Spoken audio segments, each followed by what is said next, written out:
सभी को नमस्कार। आज स्पेसिफिक एक मुद्दे को लेकर हम ये प्रेस वार्ता कर रहे हैं। 20 साल पहले 12 अक्टूबर 2005 को एक ऐतिहासिक सूचना का अधिकार RTI लागू कर दिया गया था और उसका अधिनियम अस्तित्व में आया था। और उसका श्रेय अगर किसको जाता है तो डॉक्टर मनमोहन सिंह जी और हमारी नेता सोनिया गांधी जी को जाता है, जिनकी दूरदृष्टिता से ये सूचना का अधिकार आ गया। यह यूपीए सरकार का अधिकार आधारित एजेंडा की पहली कड़ी थी, जिसमें मनरेगा 2005, वन अधिकार अधिनियम 2006, शिक्षा का अधिकार 2009, भूमि अधिग्रहण के उचित मुआवजा देने का अधिकार अधिनियम 2013 और राष्ट्रीय खाद्य सुरक्षा नियम 2013, ऐसे बहुत सारे अधिनियम उस यूपीए गवर्नमेंट ने लागू किए थे। आज RTI को 20 साल हम कंप्लीट कर रहे हैं और उस RTI के 20 साल के जो पूरे हो गए, उसके अनुसार हम ये प्रेस वार्ता पूरे देश में हर स्टेट में ऑल इंडिया कांग्रेस कमेटी के आदेश से दे रहे हैं।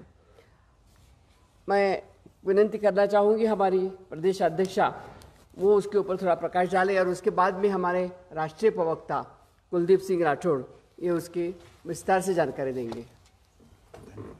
सभी पत्रकार बंधुओं का बहुत बहुत धन्यवाद जो आप हमारी प्रेस कॉन्फ्रेंस में आज शामिल हुए।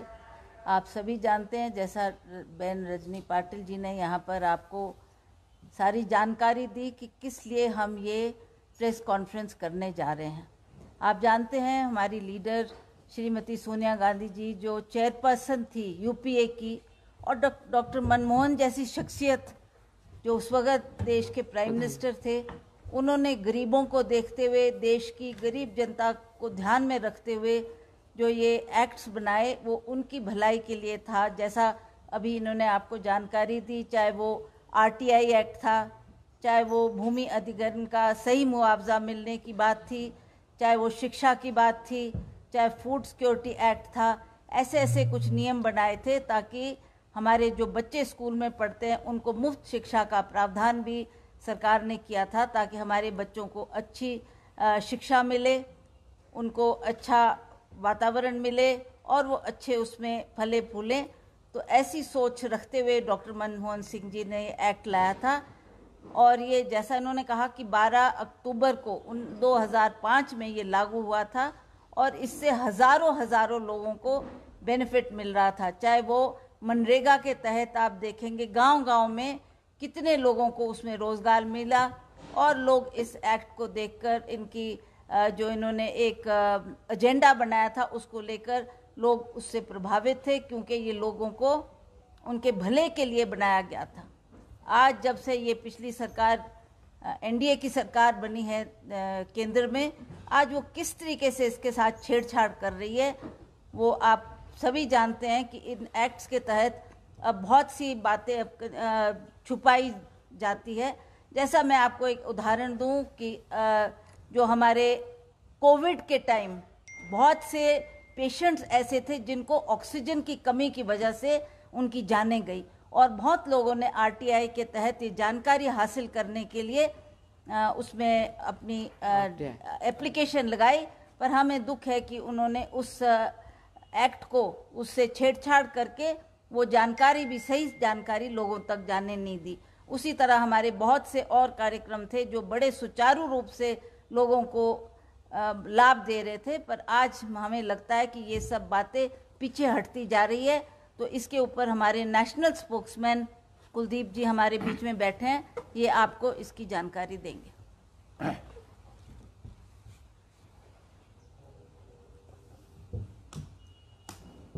चल नहीं रहा जी। धन्यवाद। हमारी हिमाचल प्रदेश कांग्रेस पार्टी की प्रभारी, कांग्रेस वर्किंग कमेटी की सदस्य, संसद सदस्य श्रीमती रजनी पाटिल जी, हमारी पार्टी की प्रदेश अध्यक्ष श्रीमती प्रतिभा सिंह जी, नरेश चौहान जी, हमारे पार्टी के राष्ट्रीय सचिव विजय चौधरी जी, हरिकृष्ण जी, और मेरे साथी जो मंच पर बैठे हैं। जैसा कि हमारी माननीय प्रभारी महोदय ने आपको जानकारी दी कि आज 20 साल जो है पूरे हुए। हमारी पार्टी के अध्यक्ष ने भी आपको बताया कि किस तरह से जो इसकी स्पिरिट थी, जो आत्मा थी, उस पर हमला हुआ। देश में पारदर्शिता लाने के लिए राजनीति में एक स्वस्थ परंपरा स्थापित करने के लिए श्रीमती सोनिया गांधी जी की जो सोच थी, उस सोच के तहत हमारे जो तत्कालीन प्रधानमंत्री मनमोहन सिंह जी RTI लेके आए, सूचना का अधिकार। पूरे विश्व में जहाँ जहाँ लोकतंत्र है वहाँ भारत एक ऐसा देश बना जिसने इस अधिकार को आम जनों तक समर्पित किया। आज 20 साल पूरे हुए। अगर हम इस 20 साल का लेखा जोखा देखें, RTI को, इस अधिनियम को कमजोर करने का प्रयास किया गया। जब तक इसका उपयोग होता रहा, डर रहा, चाहे वो कार्यपालिका के लोग थे, चाहे विधायक थे, मंत्री थे, मुख्यमंत्री रहे हो या अधिकारी रहे हो, एक डर था। क्योंकि सूचना का अधिकार एक ऐसा अस्त्र था जिससे घबराहट होती थी और राजनीति में स्वच्छता बनी रही। लेकिन आज, जैसा मैंने पहले कहा कि छेड़छाड़ का प्रयास हुआ है, 2014 के बाद लगातार इस अधिनियम को कमजोर करने की कोशिश होती रही। 2019 में और ज़्यादा एक संशोधन आया, इसे कमजोर किया गया और कार्यपालिका के प्रभाव को बढ़ाया। 2019 में जो संशोधन हुआ उससे ये अधिनियम बहुत ज़्यादा कमजोर हुआ। 2023 में फिर और एक संशोधन हुआ और उस संशोधन में आप व्यक्तिगत जानकारी नहीं ले सकते। तो ये तो बेसिक जो स्पिरिट थी वो तो खत्म हो गई। यानी व्यक्तिगत जानकारी को डिफाइन करना बहुत मुश्किल है कि कौन सी व्यक्तिगत, क्योंकि पहले तो जानकारी आपको जो सार्वजनिक जीवन में हो उसकी कोई भी जानकारी जो है व्यक्तिगत नहीं हो। अब इससे जो सार्वजनिक कर्तव्य है या सार्वजनिक धन का उपयोग है वो जानकारी आप नहीं ले सकते। यानी कि इस संशोधन के बाद जो है पूरा का पूरा लगभग इस अधिनियम को निरस्त करने की पूरी कोशिश हुई। हालांकि ये खत्म नहीं हुआ, क्योंकि सरकार को मालूम है अगर इसे खत्म करेंगे तो देश में एक नकारात्मक प्रभाव जाएगा, जिससे बचने के लिए इन्होंने बार बार इस अधिनियम के संशोधन किए। इसे कमजोर करने का प्रयास किया गया। 11 स्वीकृत पद है, लेकिन 2 आयुक्त कार्यरत है और सितंबर 2025 के बाद जो मुख्य आयुक्त है वो पद भी नहीं भरा है। तो आप समझ सकते हैं पद नहीं भरे जा रहे। इसके पीछे मंशा ये है कि लगातार जो NDA गवर्नमेंट की कोशिश रही है कि ये अधिनियम जो है कमजोर किया जा सके। और अभी देश भर में जो 29 आयोग है, लगभग 4,05,000 अपीलें हुई हैं, लंबित थी, जिसमें कोई फैसला नहीं हुआ। और 2019 की तुलना में ये दोगुनी है। नवंबर 2024 में सूचना आयोग में भी 23,000 मामले लंबित है। तो इतनी लंबी सोचिए, क्योंकि इन्होंने पद नहीं भरे और अभी तक ये मामले जो है लंबित चल रहे हैं। अब पिछले दिनों जैसा हमारी पार्टी की अध्यक्ष ने आपसे बात कही कि कोविड के समय कोई जानकारी नहीं दी गई, विदेशी दौरों में जो प्रधानमंत्री जी का खर्चा हुआ, और आप जानते हैं कि उन्हें विदेशी दौरों का बड़ा शौक है और इन दौरों से देश को कोई चीज़ हासिल नहीं है। उस पर जब RTI लगाई गई उसका जवाब नहीं है। कोविड महामारी के दौरान आप जानते हैं कि ऑक्सीजन के बगैर किस तरह से लोग तड़प के मरे, वो जानकारी मांगी गई, वो जानकारी भी जो है नहीं दी गई। और PM केयर फंड, देखिए PM रिलीफ फंड जो है वो परंपरा रही है कि PM रिलीफ फंड है, और जब भी देश पे कोई आपदा आती है ऐसी स्थिति में लोग PM रिलीफ फंड में पैसा जमा करते हैं, और वो पैसा जो है लोगों के कल्याण के लिए या आपदा में जो लोग प्रभावित है वहाँ खर्च किया जाता है। और एक PM केयर फंड पर हमारी समझ में ये नहीं आया, हमने उस वक्त भी इस बात का विरोध किया कि जब PM रिलीफ फंड है तो PM केयर फंड का क्या औचित्य है। और PM केयर फंड में बहुत ज़्यादा पैसा है, जो प्रधानमंत्री के बड़े बड़े पूंजीपति मित्र हैं देश में, उन्होंने दिल खोलकर पैसा दिया। अब वो पैसा क्या वास्तविकता में जिस पर्पस के लिए दिया गया था, जिस उद्देश्य के लिए दिया गया था, क्या वो पैसा वहां तक पहुंचा, उसकी जानकारी देश के पास नहीं। क्योंकि PM केयर फंड को लेकर जो है जानकारी जो है नहीं दी गई। और इलेक्ट्रॉनिक बॉन्ड्स को लेके आप जानते हैं कि कितना बड़ा घोटाला हुआ इलेक्ट्रोल बॉन्ड्स को लेकर, और उसमें भी जो है करोड़ों रुपया भारतीय जनता पार्टी को चंदे के रूप में जो है दिया गया, और पूंजीपतियों ने दिया, और बदले में उनको जो है राय दी। और कई तो ऐसे मामले हैं कि आज वहाँ ED की रेड हुई और दूसरे दिन उस कंपनी ने इलेक्ट्रोल बॉन्ड के जरिए भाजपा को चंदा दिया, और उसके बाद उस पर आगे कार्रवाई नहीं हुई।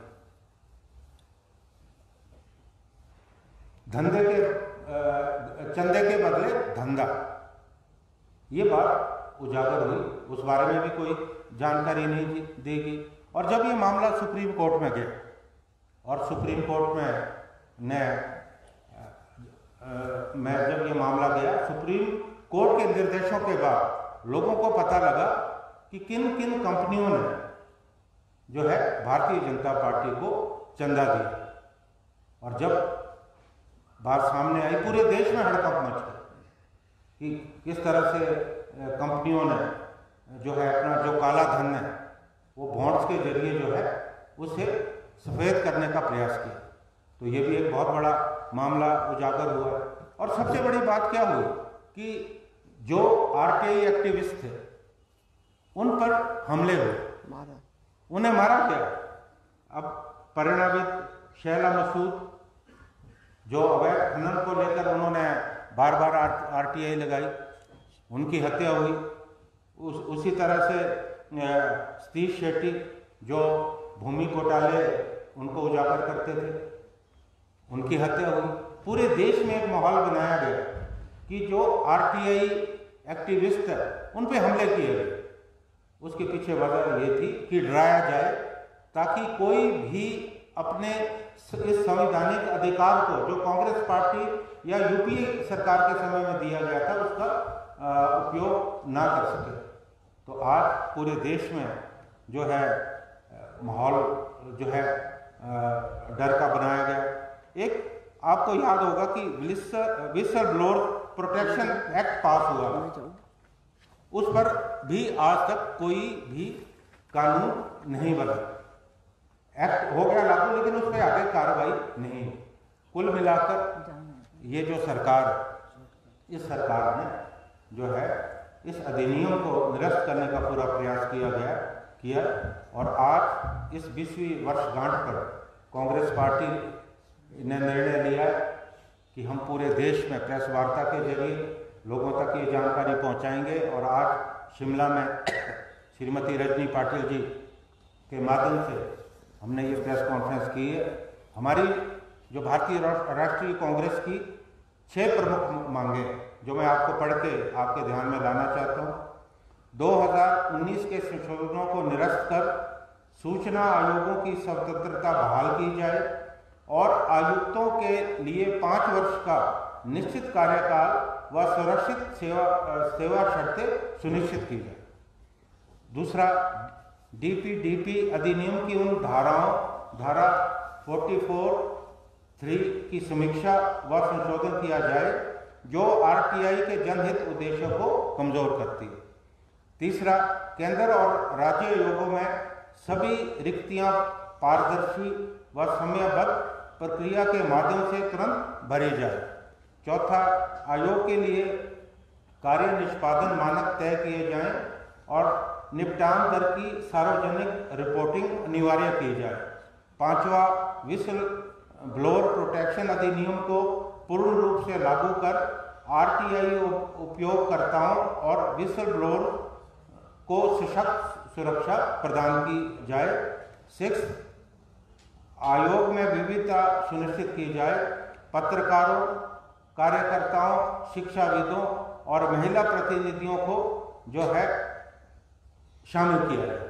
ये 6 मांगे भारतीय राष्ट्रीय कांग्रेस ने उठाई है और इस सरकार से हमने मांग की है कि इन 6 मांगों को माना जाए ताकि जिस मकसद के लिए कांग्रेस पार्टी ने, यूपीए सरकार ने श्रीमती सोनिया गांधी जी की जिस सोच को डॉक्टर मनमोहन सिंह ने आगे बढ़ाया कि देश में एक स्वच्छ और पारदर्शी शासन की स्थापना हो, वो तभी संभव होगा अगर इन 6 मांगों को ये सरकार मानती है। Thank you very much. और इसी से संबंधित, क्योंकि आज हमारा कोई और सब्जेक्ट नहीं है, इससे संबंधित और एक बात और है, मैं कहना चाहूँगा आपकी आज्ञा से, क्योंकि मैं देख रहा हूँ कि आपको जिज्ञासा हो रही है कि अभी जो हमने अभियान शुरू किया था